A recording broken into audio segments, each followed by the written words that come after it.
አሚን በውጭም በአገር ውስጥ ያላችሁ የተወደዳችሁ የእግዚአብሔር ቤተሰቦች የወለላይቱ እመቤት የድንግል ማርያም የአስራት የቃል ኪዳን ልጆች የቅዱሳን መላእክት የጻድቃን የሰማዕታት ወዳጆች በእያላችሁበት የክርስቶስ ሰላም ይድረሳችሁ። የእግዚአብሔር ልጆች ዛሬም የድንግል ማርያም ልጅ መድኃኒታችን ኢየሱስ ክርስቶስ በረዳን መጠን የክብርት እናቱን የእመቤታችንን ጸሎትና ምልጃ ተስፋ አድርገን እንማማራለን። ዛሬ የምንማማረው የፈቃድ ጾም ይያል ስላልተጠቀምንበት ጽጌ ጾም ነው። ወለላይቱ እመቤት ሚስጥሩን ትግለጽልን። የወለላይቱ እመቤት ልጆች በቅድሚያ እንኳን ለእናታችን ለወለላይቱ እመቤት የስደቷ መታሰቢያ ስለሆነው ጾመ ጽጌ ያደረሳችሁ። የወለላይቱ እመቤት ልጆች ጽጌ ጾም የምንለው በአጭሩ የእመቤታችንን የስደቷን ጊዜ የምናስብበት ጾም ነው። ይህም ከመስከረም 26 እስከ ህዳር 6 ቀን ያለው ነው። በኢትዮጵያ ኦርቶዶክስ ተዋሕዶ ቤተክርስቲያን ሕግና ሥርዓት መሰረት ከመስከረም 26 ቀን እስከ ህዳር 6 ቀን ያለው 40 ቀን የወለላይቱን እመቤትና የተወዳጅ ልጇን ስደት በማሰብ ዘመነ ጽጌን ወይም ወርሃ ጽጌን ታስባለች ታከብራለች። ይህ 40 ቀን የወለላይቱ እመቤትና የልጇ ስደት የሚታሰብበት ዘመን ነው። እንደሚታወቀው ወቅቱ የአበባና የፍሬ ስለሆነ ወለላይቱ እመቤት በአበባ ጌታችን በፍሬ እየተመሰሉ ጌታችን በአምላክነቱ እሷ በአምላክነቷ በተለያዩ ምስጋናና ጡም ዜማ ይመሰገናሉ። ስደትን ስናነሳ ሐዋርያት በወንጌል የተነሳ ተሰደዋል ሞተዋል። ቅዱሳን ስለ ክርስቶስ ፍቅር በየገዳሙ ተሰደዋል። እነዚህና ሌሎችም ስለ ስሙና በስሙ ምክንያት ሲሰደዱ የእመቤታችን ስደት ግን ልዩ ነው። የወለላይቱ እመቤት ልጆች ወለላይቱ እመቤት ልጇን ቅዱስ አማኑኤልን ይዛን የተሰደደችው። ቅዱሳን በአምላካቸው ስም ሲሰደዱ እመቤታችን ደግሞ አምላክን ይዛ ተሰዳለች። ወለላይቱ እመቤት የተሰደደችው ምድራዊ ንጉስ ሄሮድስን ፈርታ ሸሽታ አይደለም። እሷም ይዛው የተሰደደችው ሄሮድስን በአይኑ እይታ ብቻ ከምድረ ገጽ የሚደመስሰውን አልፋና ኦሜጋ ኢየሱስ ክርስቶስን ይዛ ነው። ደግሞ እናውቃለን በሐዋርያት ሥራ ምዕራፍ 5 ቁጥር 1 እስከ 10 ላይ ልጇ ሐናንያና ሰጲራን ሳይመታ የጣለ ነው። ስደት የማይገባት የኛ እናት ወለላይቱ እመቤት ወላዲተ አምላክ የኛን ኃጢያተኞችን ፈንታን የተሰደደችው። ወለላይቱ እመቤት በመሰደዷ ከገነት እንድንሰደድ ያደረገንን ሰይጣን አሳደዋለች። በስደቷ ወቅት በቀላሉ የማይነገር ከህሊና በላይና ልብ ሰባሪ መከራ ተቀበላለች። በዚህም ስደትን ተሰዳ ባርካ ሰጣናለች። በተለይ በውጭ ሀገር ያላችሁ ወንድም እህቶቼ በስደታችሁ መከራ ሲገጥማችሁ ስደትን ከናንተ በበለጠ የእግር ጥፍሯ እስኪነቀል ሀገር ለሀገር የተሰደደችውን ወለላይቱ እመቤትን እያስታወሳችሁ ተጽናኑ።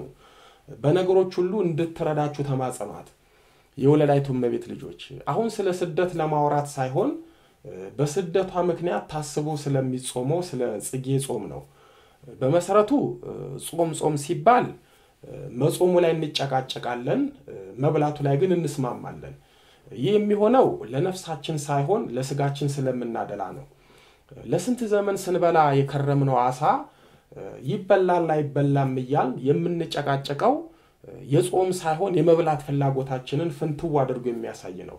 ለዚህም ነው የአሳ ጉዳይ ሐሳብ ሆኖብን ጎራ በመለየት በመብላት የተጠመርነው። ወዳጆቼ ይህ ችግራችን ገፍቶ በገና ጾም ቅበላ ላይ ገና ጾም የሚገባው ህዳር 14 ነው አይደለም ህዳር 15 ነው የሚገባው ይያል የምንወዛገበው አንዱ የመብላት ፍላጎታችን ማሳያ ነው። ብቻ ጾም ሲነሳ ጻር የሚሆንብን ስጋን ለመብላት ካለን ስጋ ፍቅር እንጂ ሌላ አይደለም። ዕውቀትና ጥበብ እንጂ ሃይማኖት የሌላቸው የሰለጠኑት ምዕራባውያንና ሌሎች ሀገራት ስጋ ለስጋችሁ ስጋት ነው ያስረጃል ጤና ይነሳል እያሉ በሚዲያ ያስተማሩ ብሎም ያስጠነቀቁ ህዝባቸውን አትክልት ተመጋቢ ሲያደርጉት እኛ በሃይማኖት የምንኖረው ጠንካራ ጿሚ መሆን አቃተን። አዳምና ሔዋን በገነት ሲኖሩ ይመገቡት የነበረው ስጋ ሳይሆን አትክልትና ፍራፍሬ ነው። በየትኛውም መጽሐፍ በገነት ስጋ በሉ የሚል ተጽፎ አናገኝም። ይልቁንም ከገነት ከተባረሩና ወደዚህ ምድር ከወደቁ በኋላ ነው ስጋን ይበሉት። ከዚያን ጊዜ ጀምሮ ስጋ ከበደል በኋላ የመጣ የሰው ልጆች ምግብ ሆነ። አንዳንዶቻችን መምራን ስናስተምር የጾም ጥቅሙ ስጋን ለነፍስ ለማስገዛት እንጂ ለሌላ አይደለም፣ ስጋህን ከገዛህ በጥቂቱ ጾመህ ብትበላ ችግር የለውም እያል የራሳችንን የጾም ድክመት ለሰዎች ያሳየን በጾም ህይወት እንዳይጠነክሩ እናደርጋለን። አባቶቻችንና እናቶቻችን በየገዳሙ ከሚገባቸውና ከመጠን በላይ የሚጾሙት ስጋቸውን ለነፍሳቸው ማስገዛት አቅቷቸው ሳይሆን ጾም ወደ ብቃት ደረጃ ከሚያደርሳቸው መንገድ አንዱ መሆኑን ስለሚያውቁና ስለተጠቀሙበት ነው። አባቶቻችን ከጾም ትጋታቸው የተነሳ በመጨረሻ ከተፈጥሮ ህግ በላይ በመሆን እህል እስከ አለመብላት ውሃ እስከ አለመጠጣት ደረጃ ይደርሳሉ። በጾም ትጋታቸው ድካማቸው ተቆጥሮላቸው ከመላክ እጅ ሰማያዊ ህብስትና ጽዋ እየተቀበሉ እስከ መብላት ይደርሳሉ። እዚህ ደረጃ ላይ የሚደርሱት እንደኛ እግዚአብሔር የማያውቀው የለም እያሉ በመብላት በመጠጣት ሳይሆን በጾም ተወስነው ነው። ጾም አንዱና ዋነኛው የጸጋ መንገድ ነው። የትኛውንም ገድለ ቅዱሳን ብንመለከት አባቶቻችን በልተው ሳይሆን ጾሞ ነው የበቁት የተሰወሩት። ለዚህም ነው ጾሙ እንጂ በልቶ የበቃ ቅዱስ እስከዛሬ ያልተገኘው። ምናልባት ከበቁ በኋላ እንደፈለጉ ሊበሉ ይችላሉ። የወለላይቱ እመቤት ልጆች ብዙዎቻችን እንደለመርነው እንደተማርነው ጽጌ ጾም የፍቅር ጾም እንጂ የአዋጅ ጾም አይደለም እንላለን። ልክም ነው። ግን ጽጌ ጾም የፍቅር ጾም ከሆነ ለምን በፍቅር አንጾምም? አይደለም በመትለዋ አፍራሽ አማርኛ በጽጌ ጾም ስንቱ ሳይጠቀምበት ቀረ። ከሌሎቹ አጽዋማት እያሳነስነው ስንት የእመቤታችን በረከት ቀረብን። ዛሬ እንኳን በልተን ጾም ትተን ቀርቶ ጾመንም ጸልየንም ሰይጣን ከኛ ልርቅ ፈተናችን አልላቀቅ ብሎናል። እመቤታችን ለኛ እንደምትሆንልን ቢሆን ኖሮ ጽጌ ጾምን ብቻ ሳይሆን የተሰደዱትን የሚያረጋጋ ልጇን ይዛ መሰደዷን፣ የተራቡትን የሚመግብ ልጇን ይዛ መራቧን፣ የተጠሙትን የሚያጠጣ ልጇን ይዛ መጠማቷን በአጠቃላይ የእመቤታችንን እንግልት ታስበን ከዓመት እስከ ዓመት በጾምን ነበር። ጽጌ ጾምን በአግባቡ ብንጾም በጾማችንም ለወለላይቱ እመቤት ፍቅራችንን ብንገልጽላት ከስደቷ በረከት ተሳታፊ በሆንን ነበር። እሷም የበለጠ ፍቅሯን ጸጋዋን ባሳደረችብን ነበር። የወለላይቱ እመቤት ልጆች እውነት እንነጋገር ከተባለ ጾመ ነነዌና ጾመ ሐዋርያት የአዋጅ ጾም ነው። ጾመ ነነዌን የምንጾመው የታላቋ የነነዌ ህዝብ ጾመው የእግዚአብሔር መቅሰፍት ስለራቀላቸው እኛም እንደነሱ የእግዚአብሔር ቁጣ እንዲርቅልን እንጾማለን። እነሱ በዳኑት እኛም እንድንድን እነሱን ያያሰብን አብነት አድርገን እንጾማለን። ዛሬ ነነዌ የቀድሞ ስሟንና ሃይማኖቷን ይዛ የምትገኝ ሀገር አይደለችም። በድሮ ታሪኳን እናስባታለን እንጂ ቅዱሳን ሐዋርያት ጌታ የወንጌል አገልግሎታቸውን እንዲባርክላቸው ስለጾሙ እኛም እነሱን አብነት አድርገን ሰኔ ጾምን እንጾማለን። ደስ የሚላል እጅግም መልካም ነው፣ ቀኑናም ነው። ግን ለነነዌ ህዝብ ከተደረገላቸው ነገር ለኛ በወለላይቱ እመቤት በኩል የተደረገልን የመዳናችን ሚስጥርና ውለታ አይበልጥም። በተለይ ለኛ ለኢትዮጵያውያን ቅዱሳን ሐዋርያት ወንጌልን ሰጡን፣ ወለላይቱ እመቤት ደግሞ የወንጌሉን ባለቤት ጌታን ወልዳ ሰጠችን። ዛሬ ታሪካቸው እንጂ ውለታቸውን የማናውቀውን የነነዌ ህዝብን ጾም እዚህ አምጥተን በአዋጅ እየጾምን የእናታችንን የወለላይቱ እመቤት የስደቷን መታሰቢያ የሆነውን ጽጌ ጾምን አለመጾማችን ትዝብት አይሆንም? እባካችሁ የወንጌል መምህራን ጽጌ ጾም የአዋጅ ጾም አይደለም እያላችሁ ቀለል አድርጋችሁ ምዕመናኑን ከወለላይቱ እመቤት በረከትና ጸጋ አታርቁ። እናንተ ባትጾሙ እንኳን የጽጌ ጾምን ጥቅምና በረከት ንገሯቸው። ሚስጥረ ስጋዌ ሚስጥረ ቁርባን ስንል በእነዚህ ድንቅ ሚስጥራት ወለላይቱ እመቤት በዋጋ የማይተመን ሚና አላት። ለሰው ልጆችም የድህነት ምክንያት ናት። ይህንን ውለታዋን ያወቁ አባቶቻችን ጽጌ ጾምን በሱባኤ ሲጠቀሙበት እኛ ደግሞ ስንት ችግርና መከራ ተሸክመን በመብላት እናሳልፋለን። እንዲህ ላለነው ቅዱስ ጳውሎስ በፊልጵስዩስ መልእክቱ ምዕራፍ 3 ቁጥር 19 ላይ ሆዳቸው አምላካቸው ነው፣ ክብራቸው ነውራቸው ነው፣ ሐሳባቸው ምድራዊ ነው እያለ ይወቅሰናል። እስከመቼ ሆዳችን አምላካችን ይሆናል? እስከመቼ ክብራችንን ነውር አድርገን እናስባለን? እስከመቼ ሐሳባችን ሰማያዊ ሳይሆን ምድራዊ ብቻ ይሆናል? የወለላይቱ እመቤት ልጆች በታምረ ማርያም ላይ እንደሰማነው በፍጹም ልቡና በፍጹም ሐሳቡ ወለላይቱ እመቤትን ይወዳት የነበረው ኤጲስቆጶሱ ቅዱስ ደቅሲዮስ ቅዱስ ገብርኤል ወለላይቱ እመቤትን ባበሰራት ቀን በዓሏን እንዳከበረና የልደትን በዓል ከማክበር አስቀድሞ 8 ቀን እንደጾመና ታኅሳስ 22 ስለ ፍቅሯ እንዳከበረ ይነግረናል።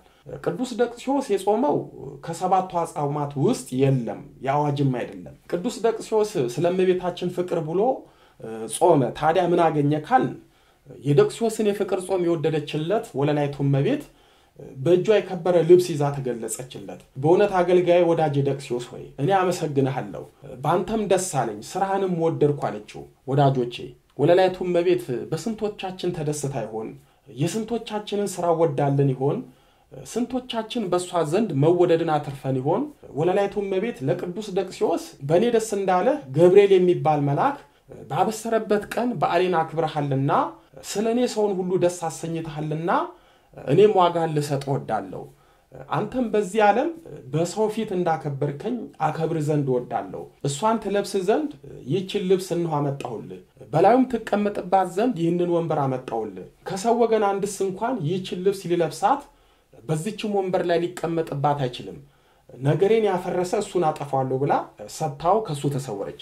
ቅዱስ ደቅሲዮስ 8 ቀን ስለ ፍቅሯ ማንም ያልጾመውን ጾም ጾሞ ለሰው ያልተሰጠውን ጸጋ ከሱ አገኘ።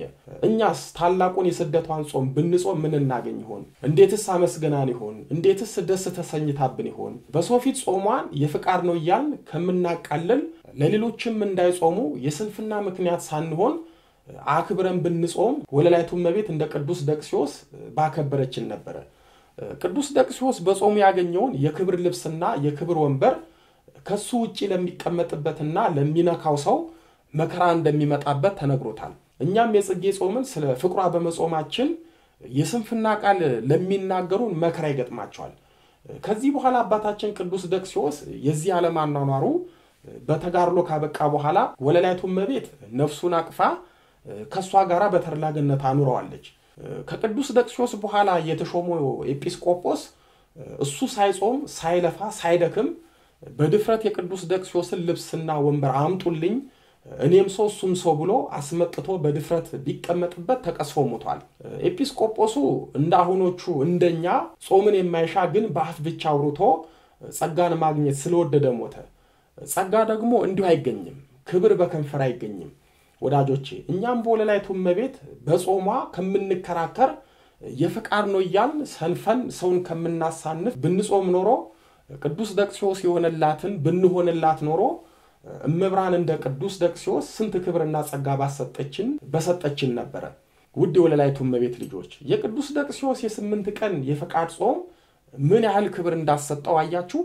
እኛማ የስደቷ መታሰቢያ የሆነውን ጽጌ ጾምን 40 ቀን ብንጾመውማ ምን እናገኝ ይሆን?